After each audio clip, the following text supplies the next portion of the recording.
அண்ணாநகர் ஊர் பொதுமக்களுக்கு ஓர் கவனத்திற்குரிய விஷயம்.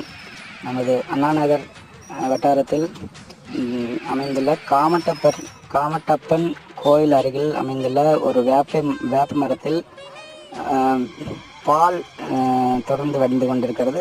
ஒரு அதிசயமான நிகழ்வு.